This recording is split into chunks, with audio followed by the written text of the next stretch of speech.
ભરૂચ જિલ્લામાં આગામી તારીખ 28ના રોજ લેવામાં આવનારી પ્રાથમિક શિક્ષણ શિષ્યવૃત્તિ અને માધ્યમિક શિક્ષણ શિષ્યવૃત્તિ 2024ની પરીક્ષા રાજ્ય પરીક્ષા બોર્ડ દ્વારા લેવામાં આવનાર છે।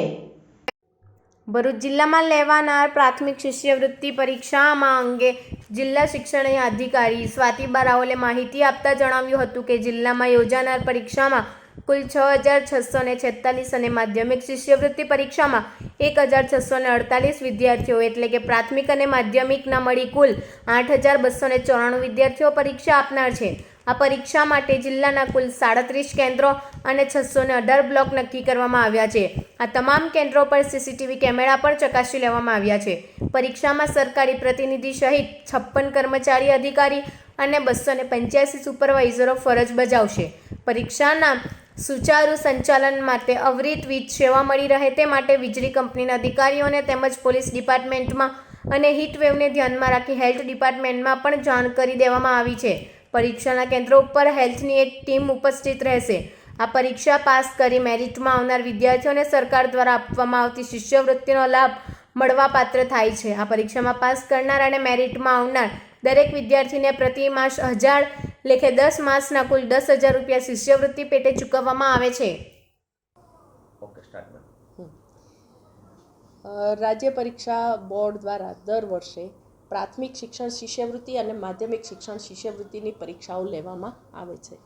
આ પરીક્ષાઓ પાસ કરી અને મેરિટમાં આવનાર વિદ્યાર્થીઓને પ્રતિ માસ 1000 રૂપિયા એમ 10 માસ માટે 10,000 રૂપિયા સ્કોલરશિપ આપવામાં આવે છે। આ વખતે માધ્યમિક શિક્ષણ શિષ્યવૃત્તિ અને પ્રાથમિક શિક્ષણ શિષ્યવૃત્તિ 2024 ની પરીક્ષાઓ 28મી તારીખે લેવાનાર છે, જેમાં ભરૂચ જિલ્લામાંથી પ્રાથમિક વિભાગમાં કુલ 6646 વિદ્યાર્થીઓ આ પરીક્ષા આપશે અને માધ્યમિકની પરીક્ષા 1648 વિદ્યાર્થીઓ એમ ટોટલ 8294 વિદ્યાર્થીઓ શિષ્યવૃત્તિ માટે પરીક્ષા આપવાના છે। આ પરીક્ષા ભરૂચ જિલ્લાના ભરૂચ જિલ્લાના 37 કેન્દ્રો ઉપર લેવાશે।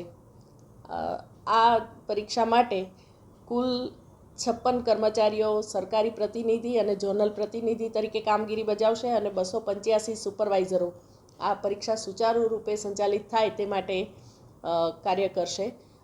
આ પરીક્ષાની પૂર્વ તૈયારી રૂપે વીજ ખાતામાં, હેલ્થ ડિપાર્ટમેન્ટમાં અને પોલીસ ડિપાર્ટમેન્ટમાં આગોતરી જાણ કરી દેવામાં આવી છે, જેથી સતત વીજળીનો પુરવઠો ચાલુ રહે। હીટ વેવને ધ્યાનમાં રાખી અને હેલ્થની એક ટીમ જે કેન્દ્રો ઉપર પરીક્ષા લેવામાં આવશે તે તમામ કેન્દ્રો ઉપર ઉપસ્થિત રાખવામાં આવશે અને પરીક્ષા નિર્વિઘ્ને પૂર્ણ થાય તેવા તમામ પગલાં જિલ્લા કચેરી દ્વારા પૂર્ણ કરવામાં આવ્યા છે।